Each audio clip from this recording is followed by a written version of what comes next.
Hey everyone, welcome back to Engelbart Gaming. Today I've got another episode of utterly pointless comparisons for you, in which I'll be taking a look at the NES and Genesis versions of Mega Man. That's right, Mega Man 1. I'll be comparing a bog-standard NES release with the Sega Genesis Mini release of Mega Man The Wily Wars. Now I'm not playing it on a Genesis Mini, I moved the ROM over to a computer, and I'm using an emulator that doesn't have the input and sound delay problems inherent in the native Mini emulator. I know you can replace the native emulators on the Mini, and I've done that on my own system, but this was just easier for the purposes of recording this video. Here's a look at the specs of the two systems while I tell you a little bit about the game itself. Capcom released Mega Man for the Famicom and NES in 1987. In Japan, the game is of course known as Rockman. Now Mega Man begins featuring 6 selectable stages that you can tackle in any order. After that, you've got 4 stages that you have to complete in sequence. Where Mega Man really differentiated itself from other action platformers of the day is that in each of those 6 selectable stages, you face a boss who gives you a weapon that one of the other bosses will be weak against, adding an element of strategy into the mix. Years later, squeaking in just at the end of 1994, Capcom released a compilation of the first 3 NES Mega Man titles for the Mega Drive/Genesis. In Japan, the collection was known as Rockman Mega World. Elsewhere, it was known as Mega Man The Wily Wars. All of the games in this compilation featured enhanced graphics and sound, a save feature, and numerous bug fixes. As a compilation, it was often compared to Super Mario All-Stars. And while the game was released on physical cartridges in both Japan and Europe, in the US it was only available through the Sega Channel on select cable systems. A few years back, it was included on the Sega Genesis Mini. And more recently, Retrobit has released a physical copy of the game as an aftermarket release. Now, the development of Mega Man The Wily Wars was outsourced to a company called Minakuchi Engineering. Now, before you go crazy and say, what, they outsourced it? Well, Capcom had used this company to develop many of its games on other systems in the past, including other Mega Man titles on the Game Boy especially. Now, Mega Man The Wily Wars is the only collaboration between the two companies on the Sega Genesis. Capcom was apparently none too pleased with the speed of development, and Keiji Inafune himself apparently went and helped to debug the game to get it out the door. Now, Mega Man The Wily Wars has earned an internet reputation for being a terrible game and containing terrible versions of the original Mega Man titles. But is it really that bad? Go ahead and take a look at the comparison. This one was fun to do because there's a lot of little things to point out that are different between the two versions. Alright, so recording methodology. I did use save states in both versions of the game to keep the gameplay in sync as closely as possible. Now, Mega Man 1 has a reputation for being an insanely hard game, but really it's not.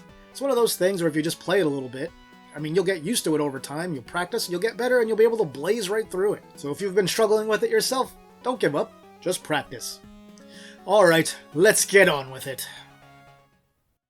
Right from the start, on NES we see the Robot Master sprites in the level select screen, while on Genesis we get nicer portraits. There's also a simple background in the Sega port. And look, different bonus points. I'm doing Bomb Man's level first because I'm not a Philistine.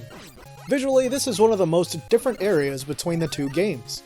The Genesis version features some nice parallax and fences and stuff in the background. The NES version looks plain, but of course it came out years earlier on an 8-bit system. Even for an NES game of its era, the first Mega Man looks a tad simple though.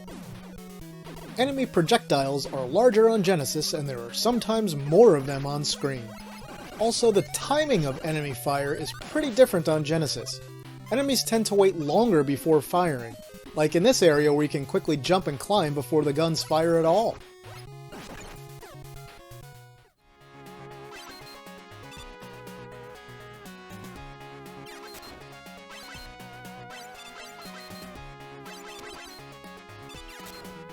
As you can tell, the music is pretty nicely redone on Wily Wars. Maybe it's not how I would have done it, but it sounds pretty good, and definitely better than the average Genesis game from 1994.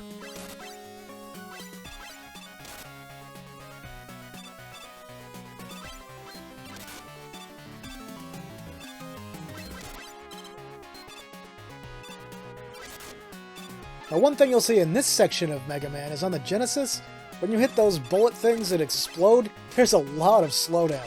There's more slowdown in the Genesis version than there is in the NES original.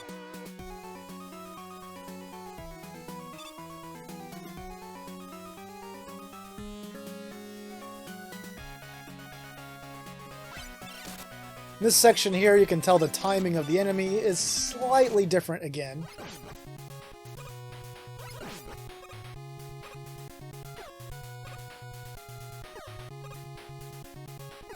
We're just going to leave that happy guy jumping around in there.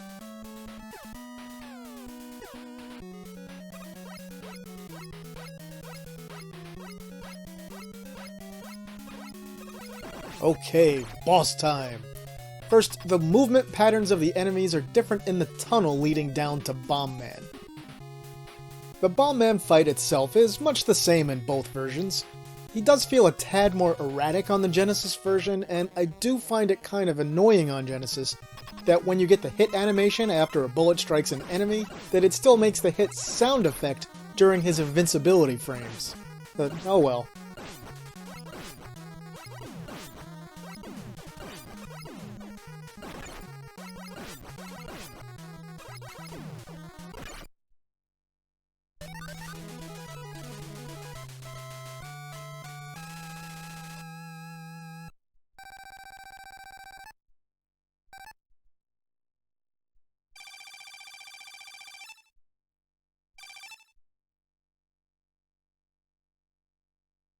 Between levels, you get to save your game in the Genesis version of Mega Man 1 from the Wily Wars.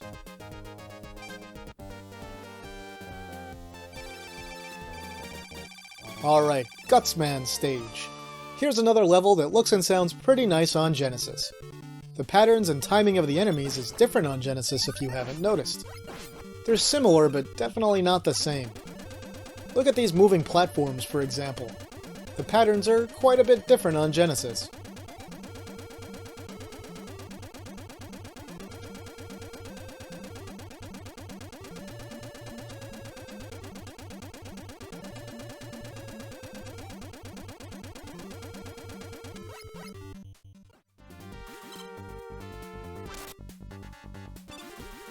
Also, your shot timing is a bit different on Genesis, which comes into play when firing at these miners while running towards them. You can fire a little faster on NES.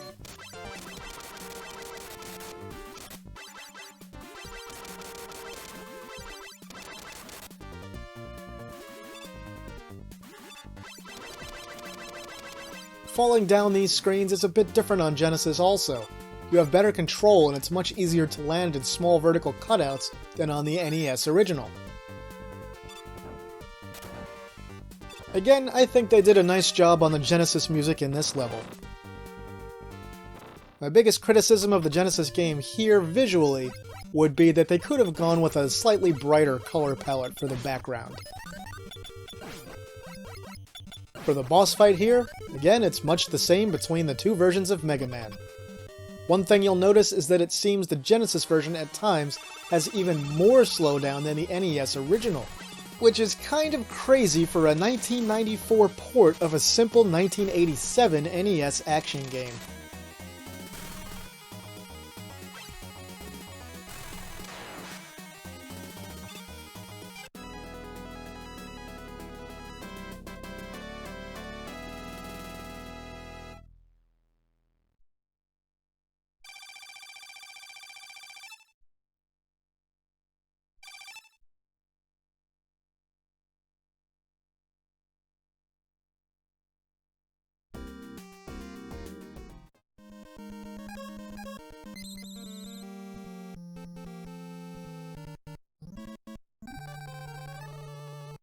And here we go with Cutman's stage.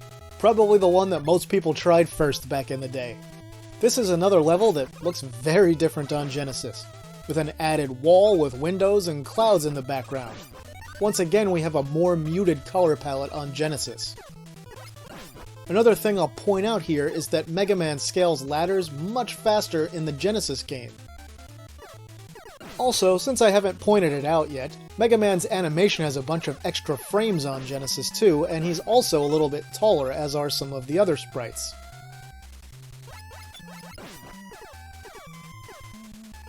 Overall, I think this is one of the more successful remake stages of Wily Wars.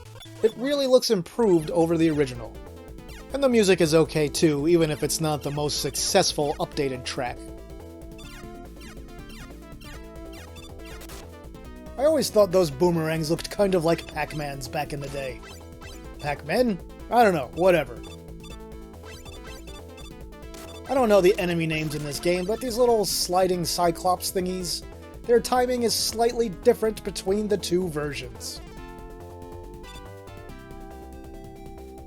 Another thing I'll point out is that because Mega Man is slightly larger on Genesis, it affects exactly your timing and the way you judge spaces between him and some of the enemies in special areas of this game that are close quarters, like this one right now. It's a little bit easier to deal with on NES.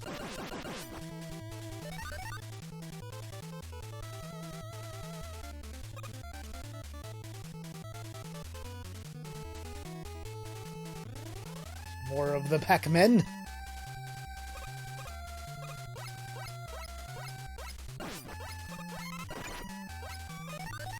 There you can see a glitch in the NES version. If sprites get stuck in the backgrounds, they just slide all the way out until they're no longer contacting something. Speedrunners call this zipping, particularly when you do it as Mega Man.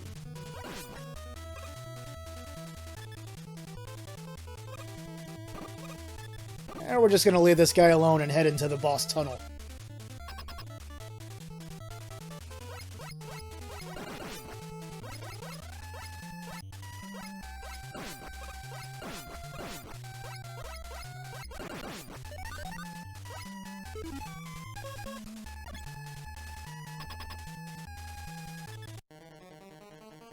This boss is super quick and easy on both. I will also note you can grab and throw rocks more quickly on Genesis as compared to NES.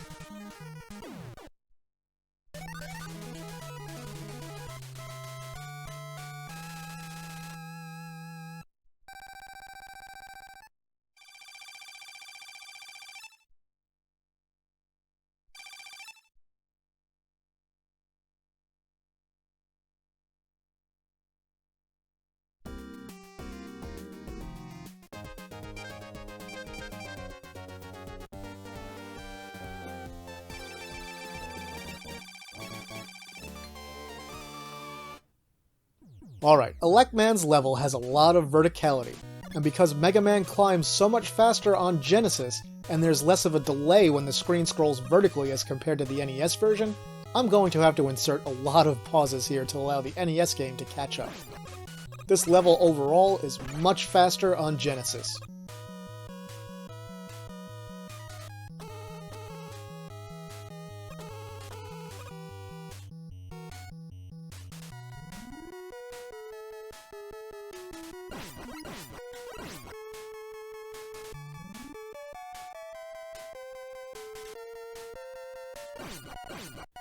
Visually, I have to say, I feel like this is one level where they kind of dropped the ball in Wily Wars. It's missing a lot of detail from the NES original, like the little electric tubes that animate. Also, the foreground tiles are just a little too bland in this stage on Genesis.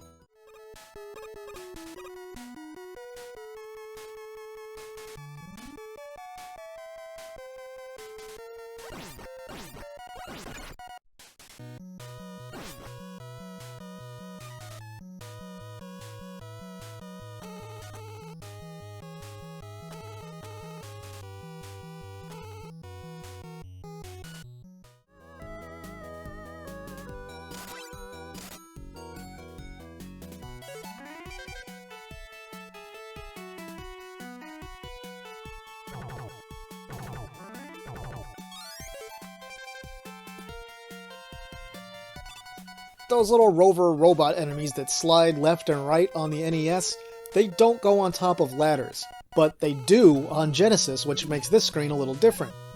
I'll also note that the electric bolts are slower on Genesis, and there's more time between when they fire on Sega's 16-bit system, which also makes this level a lot easier on the Sega version.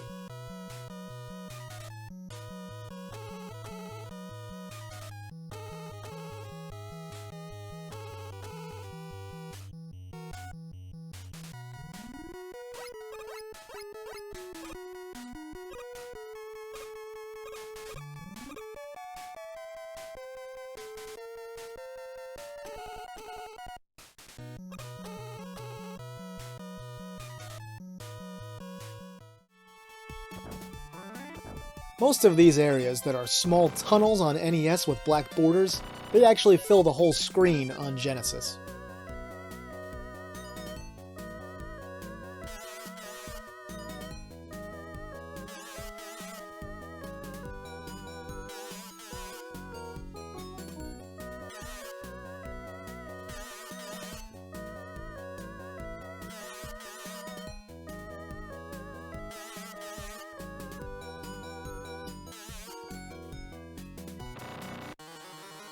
Now here's Elec, and I think he's a smidge tougher on Genesis. At least to me. It feels like the Cutman boomerangs don't move in the exact same way at the same speed as they do on NES.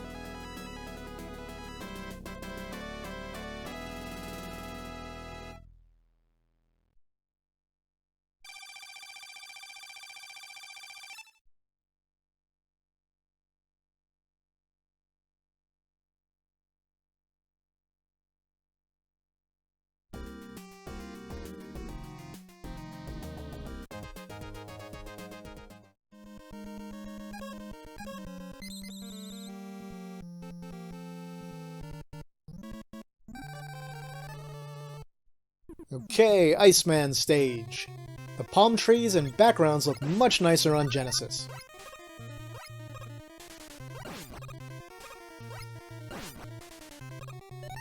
And here's a big gameplay difference. In NES, gravity is normal in the water in this level. On Genesis, it employs the water gravity from later Mega Man games, letting you jump much higher when you're under the water. It also seems the floor is a bit more slippery on Genesis as compared to the NES. And once more, we have way more background detail on Genesis here. I think they did a particularly nice job on this level.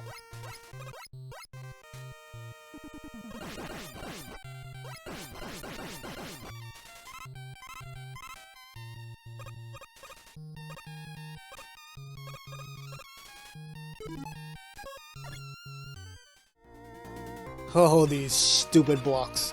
But why mess with them? Just shoot out some platforms of your own, I say.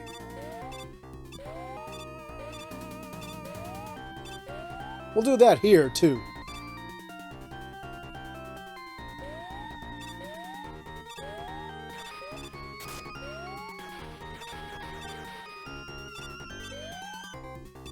Alright, this part has some RNG, so you can easily take a death here beyond your control. I'll note there's less knockback here on Genesis when you take damage, so you're more likely to survive a hit while you're on one of these platforms without plummeting to your doom in that version. Personally, I think that one is a big plus. And yeah, speaking of RNG, it's not usually this hard on Genesis. That was just a lot of bad luck with the enemies firing more than normal.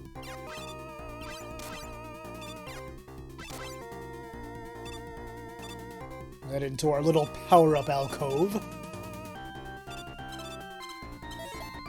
I don't know why I bothered. I didn't really need to recharge the weapon.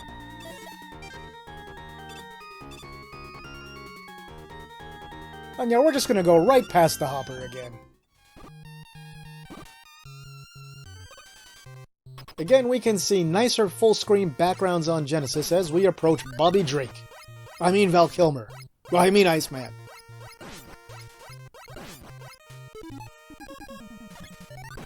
Iceman's attack waves are slightly different between the two versions. On NES, there's a gap between his first 3 shots and then his next 3 shots. On Genesis, there's no gap between them, he just fires them all at once, basically.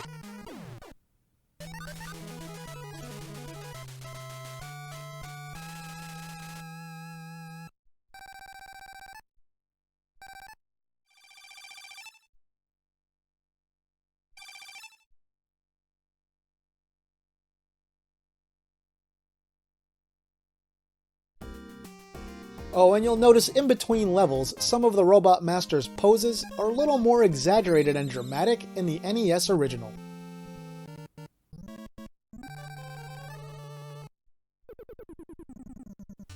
Alright, our final selectable level is Fireman Stage.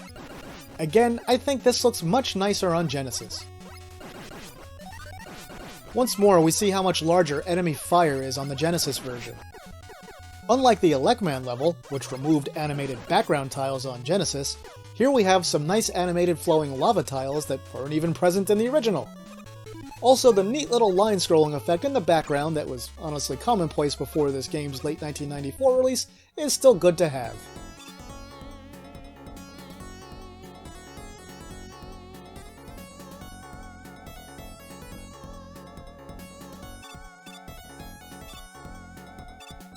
With the higher sprite limits on the Genesis, it's kinda crazy to see Flicker with the platform gun thingy in that version of the game.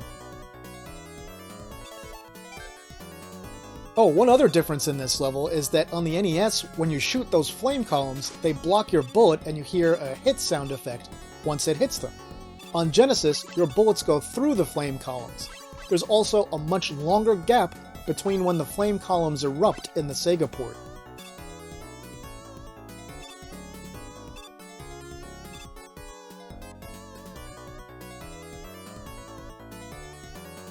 Also, that platform gun is kinda janky in tight spaces on the Genesis, as you can see here.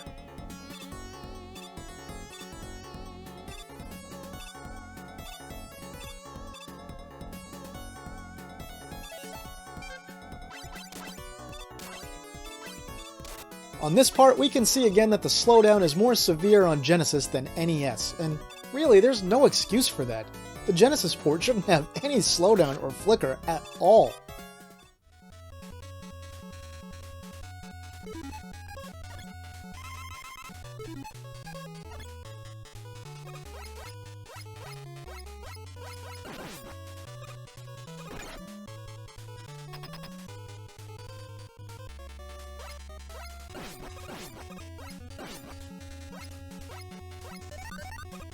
Here's our nice full-screen boss tunnel area on Genesis. Also, I find shooting the enemies on the ceiling is much easier in Wily Wars. The timing just feels tighter.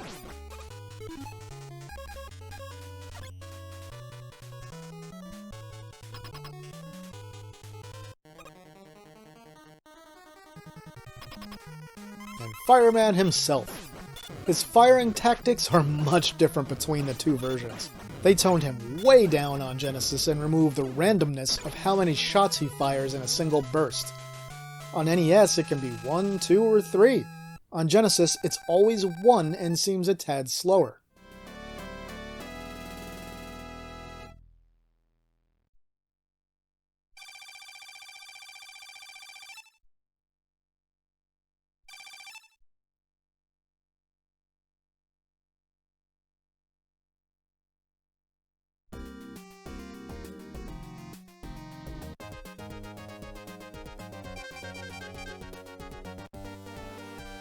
Alright, on to Wily Tower.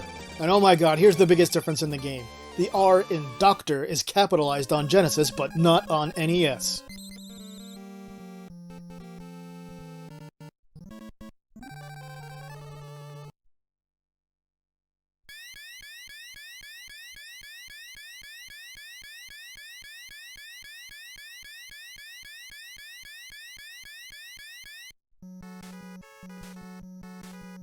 Now we begin our final set of levels. Honestly, this level looks a tad plain in both versions. The area is a bit more colorful on NES and a bit more muted on Genesis, but has a little more detail in that version.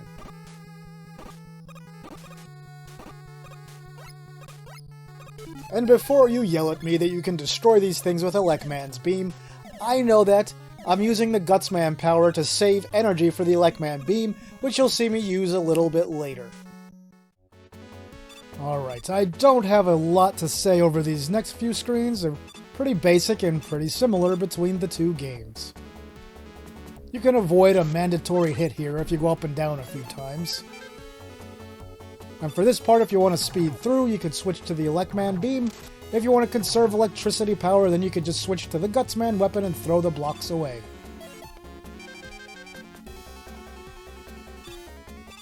For this screen here, nothing too complicated, you just have to snake your way around.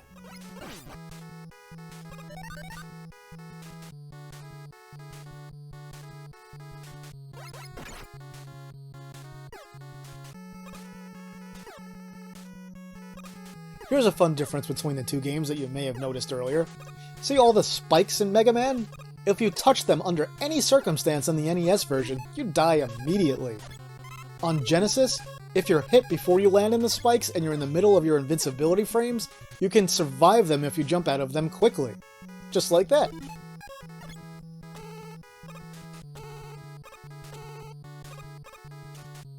Here, once again, you can see how aggravating it is to use the platform gun in confined spaces in the Genesis version.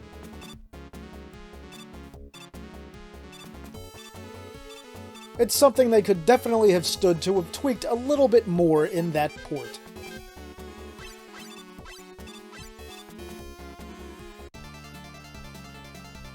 Okay, the big Cyclops guy.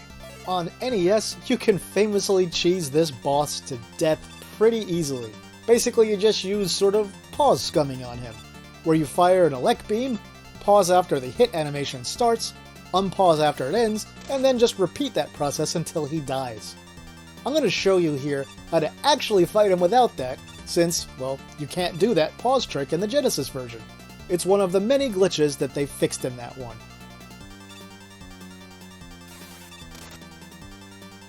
Also, the Genesis version has sort of insane slowdown here, and we have more parts of the boss in motion simultaneously than on NES. But even without the slowdown, his body parts move more slowly as he goes from one side of the screen to the other.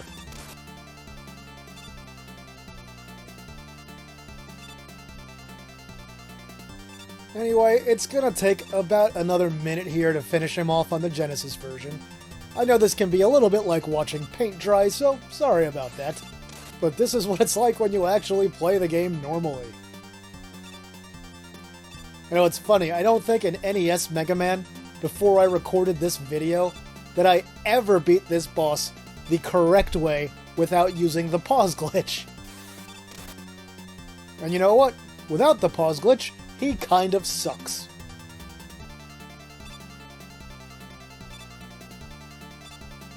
One thing I've never been a fan of is bosses that are literally just there to waste your time by taking forever to expose a vulnerability. And that is exactly what we are dealing with here.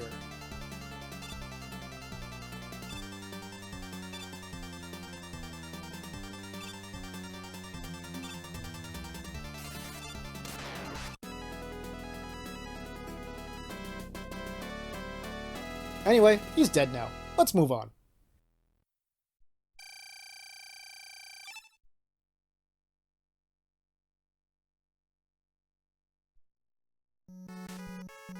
In the second Wily Tower area, we get some lovely clouds on Genesis that are missing from NES.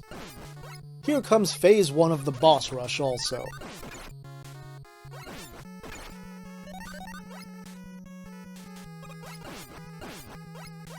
Here we have to fight Cutman without any boulders around to throw at him.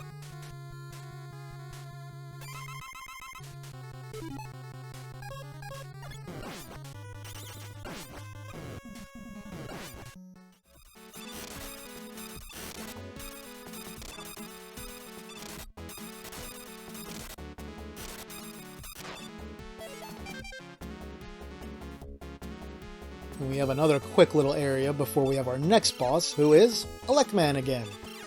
Him we can take out just like before.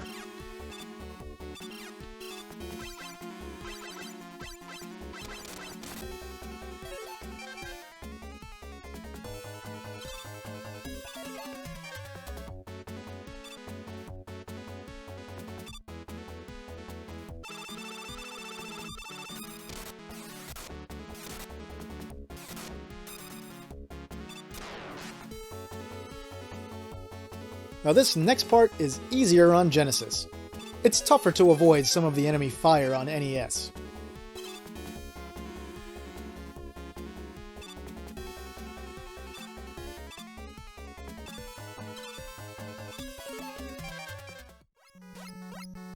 For this next area, it's handy to switch to the Cutman boomerangs so you can take out the Cyclops robot thingies easily here.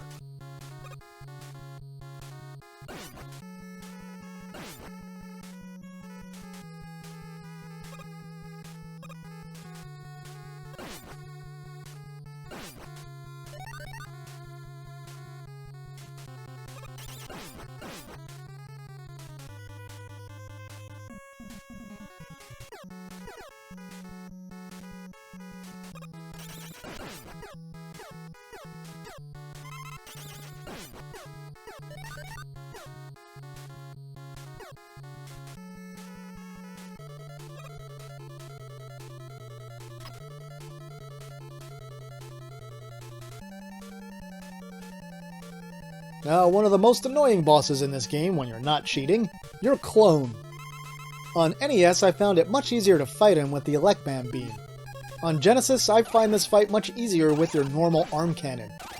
It takes longer using your pea shooter, as you can see, but you're also less likely to get hit.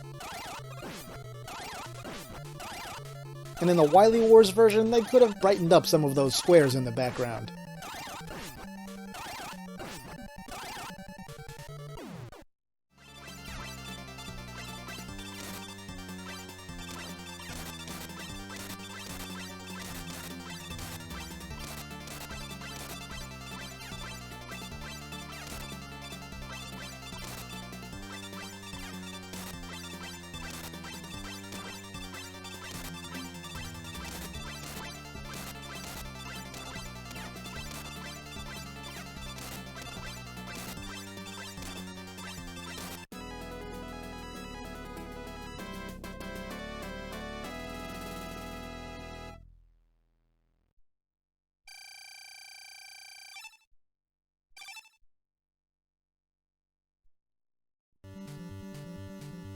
For the third Wily stage, I don't have a ton to say here yet. This area is similar between both versions until we get to the bottom.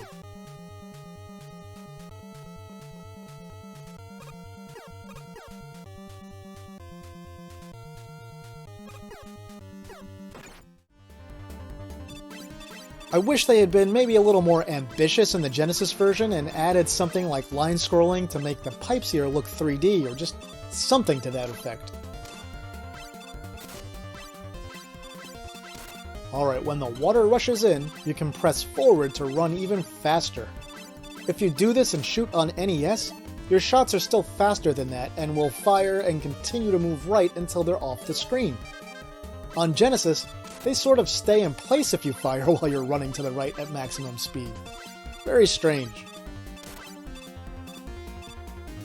We'll eventually reach the end of this, I think.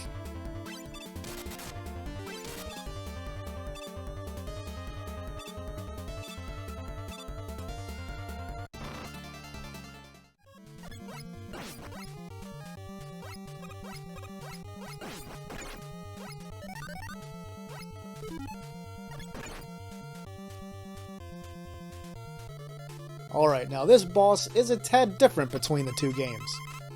Mainly you can nail it with some extra shots on Genesis because of how fast it respawns after taking damage in that version. On NES, you have to be slightly more methodical in your approach.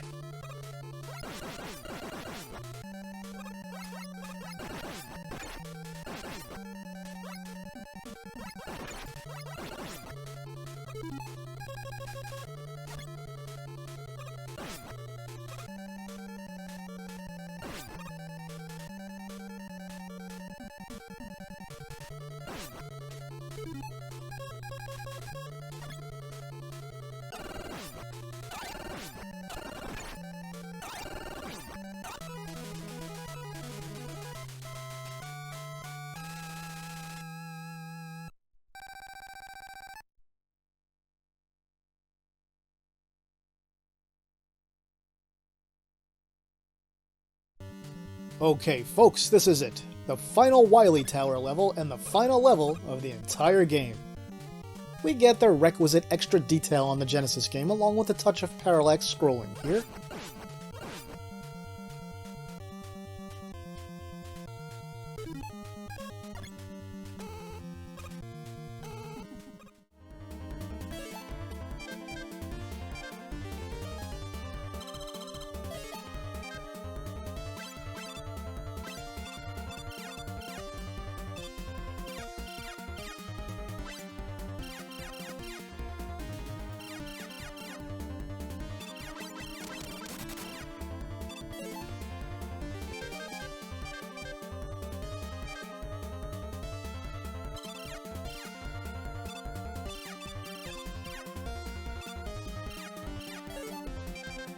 and for some reason it takes the platform in this section much longer to arrive on the Genesis than it does on NES.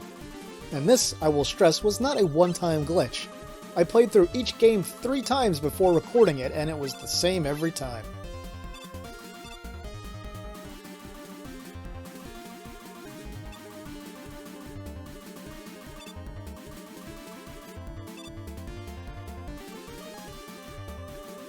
Now we have the second half of our boss rush.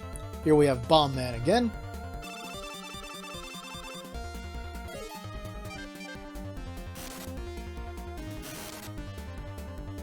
And we'll just blast him with some fire a few times until he's toast.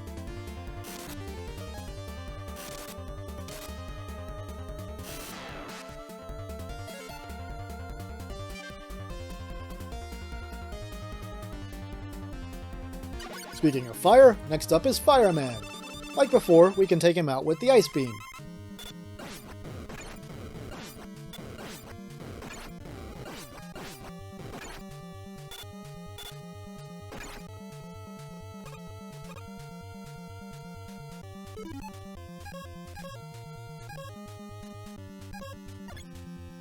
Next up, Iceman again, who's still weak against electricity.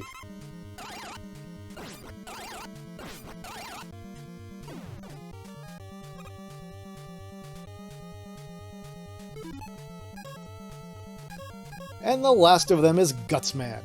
This fight is pretty different on both versions because its exploding projectile pattern is different on Genesis and NES. It's easier to jump over it on NES and avoid taking damage. Still, just hit him with a few bombs and he's done.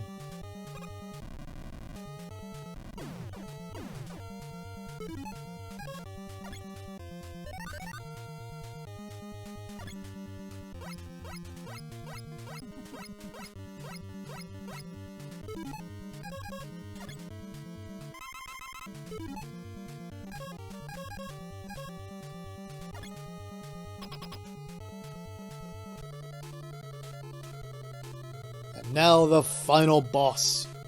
Here comes Dr. Wily himself. Well, in a giant machine at least. They mercifully shortened the time it takes for him to get started and introduce himself on Genesis.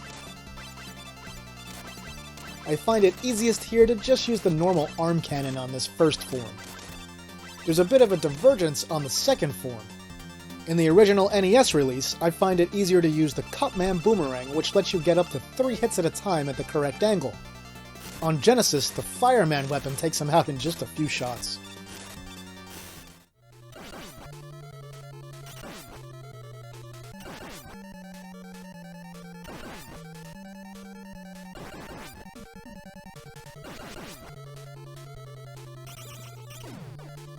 And you know what? That's all she wrote.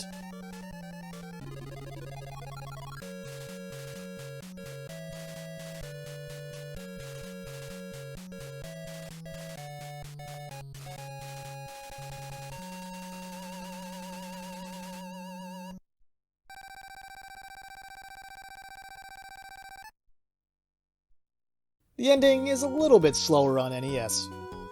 On Genesis, the background is much nicer, especially toward the end when we reach the city.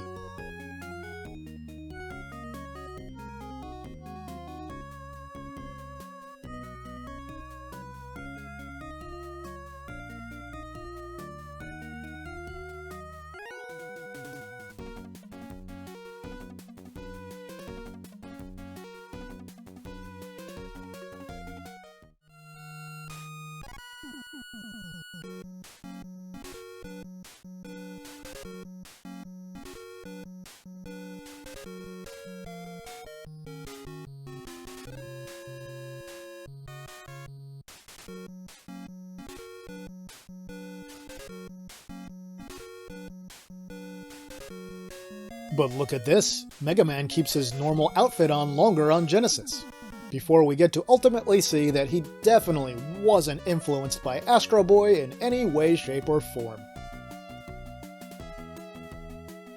Alright, it's just gonna go on like this for about 1 more minute.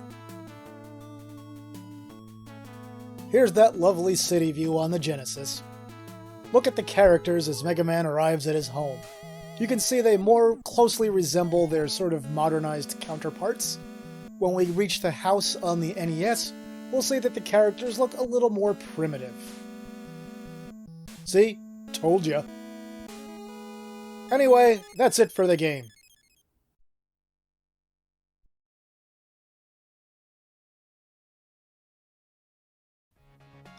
Okay, so now the burning question. Which version of Mega Man is the best version of Mega Man between these two? And my amazingly unsatisfying answer is, whichever one you prefer. They're both really good versions of Mega Man, and I don't think you can go wrong with either one of them. Lots of people have nostalgia for the NES version, which came out first and was experienced by many more players than the late-release Genesis version that didn't even come out on cartridge in some places. But the Genesis version of the game is still good. It looks good, it sounds good, I like the bug fixes they employed for a lot of things, and frankly I also like some of the minor quality of life additions they made to make the game slightly more fair. What I don't like is the fairly frequent amount of slowdown we've got to deal with and the occasional bouts of flicker. Those things should have been fixed before the game was released. So in the end, I really can't declare a winner here. I don't specifically prefer one game over the other. There are things I like better about the NES version, and there are things I like better about the Genesis version. And frankly, they kind of cancel each other out. The point is, it's a great game on both platforms, and really you can't go wrong playing it on either one. Now what do you think? Is the Genesis version of Mega Man a travesty? Did it ruin your childhood by its mere existence? Do you think the NES version is overrated just because so many people have nostalgia for it? Go ahead and let me know what you think in the comments. And that'll do it for this video, my retro gaming friends. If you enjoyed it, please toss it a like and share it. If you haven't yet, please subscribe to the channel and hit the notification bell so you won't miss any more videos. If you want to help support the work that I do here, you can now do that on Patreon or Ko-fi. With that, I'll say thanks for watching, and see me later.